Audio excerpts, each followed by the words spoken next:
ভেনেজুয়েলায় মার্কিনী আগ্রাসন ও প্রতিবেশী বাংলাদেশে মৌলবাদী আস্ফালনের বিরুদ্ধে বাঁকুড়ায় ধিক্কার সভা পোড়ানো হলো যুদ্ধবাজ ডোনাল্ড ট্রাম্পের কুশপুত্তলিকা।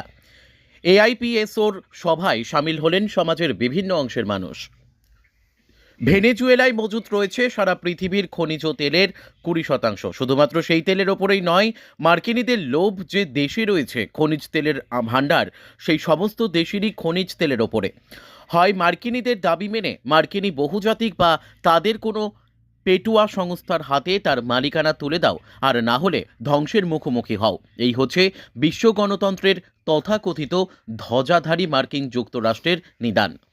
সৌদি আরবে গণতন্ত্রের কোনো অস্তিত্ব না থাকলেও সেখানকার রাজতন্ত্রের সাথেই 1974 সালে হেনরি কিসিঙ্গারের নেতৃত্বে ওই দেশ করেছে চুক্তি। পৃথিবীর সব দেশকেই মার্কিন ডলার দিয়ে কিনতে হবে খনিজ তেল। এভাবেই তারা পৃথিবীর বুকে কায়েম করেছে পেট্রো ডলারের সাম্রাজ্য। যারা তাদের সেই সুরে সুর মেলাতে অস্বীকার করেছে, তাদের বিরুদ্ধেই সেই দেশের খনিজ তেলের ওপর দখলদারি কায়েম করতে মার্কিনীরা তাদের সন্ত্রাসবাদী ও গণতন্ত্র হত্যাকারী আখ্যা দিয়ে সংগঠিত করেছে সশস্ত্র হানাদারি। 2000 সালে সাদ্দাম হোসেন ইরাকে স্বাধীন পথে চলতে চাইলে 2003 সালে মার্কিনীরা হানা দিয়েছে ইরাকে। সাদ্দাম হোসেনকে সাজানো বিচারে হত্যা করে দখল নিয়েছে ইরাকের তেলের ভাণ্ডারের।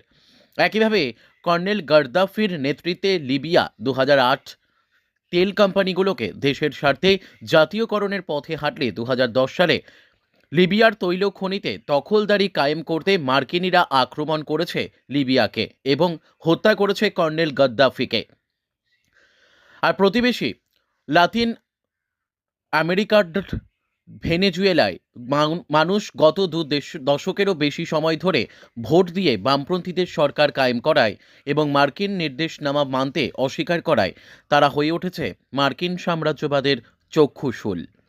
তাই সে দেশে তৈল ভাণ্ডারে দখলদারি কায়েম তথা দেশের ওপর এক পুতুল সরকার চাপিয়ে দিতে 3রা জানুয়ারি 2024 সমস্ত কূটনৈতিক রাজনীতি লঙ্ঘন করে এক গভীর ষড়যন্ত্রে গোপন হানাদারির মাধ্যমে তারা সেই দেশের রাষ্ট্রপ্রধানের আবাস থেকেই অপহরণ করে বন্দী করে এনেছেন দেশের নির্বাচিত রাষ্ট্রপ্রধান নিকোলাই মাদুরা ও তার স্ত্রীকে।